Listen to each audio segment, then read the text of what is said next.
more on the new vaccine, let's bring in Dr. Uche Blackstock, the founder and CEO of Advancing Health Equity. She's also a Yahoo News medical contributor. And Justin Gill is a nurse practitioner at Providence Northwest in Everett, Washington, and a health policy lecturer at the University of Washington, Bothell. Thank you both for being with us. Justin, I want to start with you because you just got vaccinated this morning. So how do you feel, and what would you say to people who are still mulling whether or not they want to take this vaccine?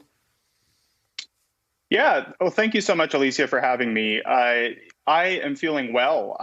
This morning I got my vaccine at 7:30. At the Providence Regional Medical Center, Everett, and I joined, hundreds of other caregivers, my colleagues on the front line, to receive the vaccine, and it was almost surreal, and it was inspiring to see how many of us were lined up to receive it. But other than that, I'm feeling very, very well.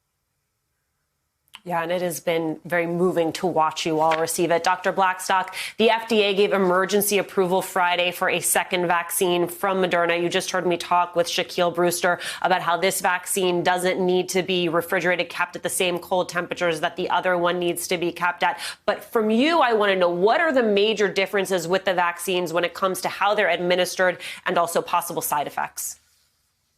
So actually, the vaccines are relatively similar. They both use mRNA technology. They had very similar efficacy in phase 3 clinical trials, and their side effects are quite similar, except that, Pfizer, people are more often will have fever. The main difference, as Shaq Brewster mentioned, is the cold storage, that you don't need ultra cold for the Moderna vaccine. And so, I think it's incredibly promising that we have the second vaccine available to us. The other difference is that the Moderna vaccine was approved for those 18 and older, and Pfizer is 16 and older. So those are the differences and similarities. Dr. Blackstock, a number of states reporting that their vaccine allocations for next week have been sharply reduced. The administration says Pfizer is behind on production, but Pfizer says that is not the case, and they're awaiting marching orders. How great is the challenge of distributing this vaccine, Doctor?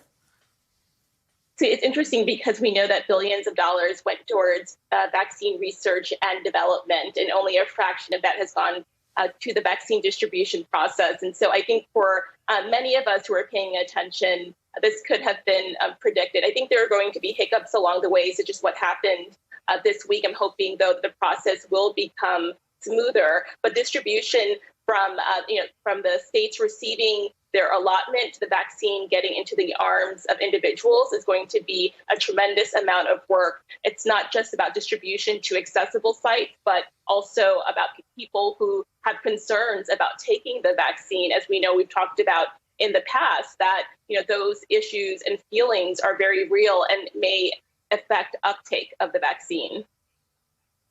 Justin, what do you see as the biggest challenge for healthcare workers moving forward? I mean, is it overcoming vaccine myths? Is it getting people to continue to take all of the precautions even after they get vaccinated? Or is it something else entirely?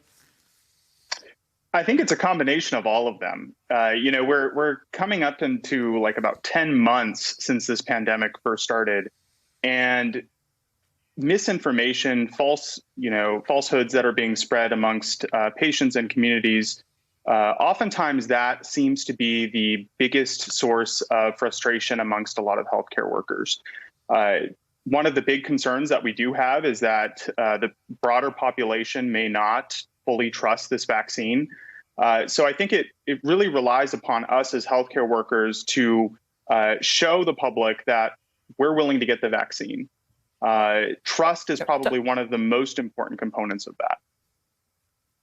Dr. Blackstock, part of that conversation is within the Black community, what trust looks like, right? Given that there is a history of racism in scientific and medical testing. And you, as you so often do, tweeted something that made me stop in my tracks, which is you want us to slightly reframe the way that we're talking about this, right? So then instead of talking about it simply as mistrust, talk about it as what is necessary to gain institutional trust. Can you give me a sense of what that looks like?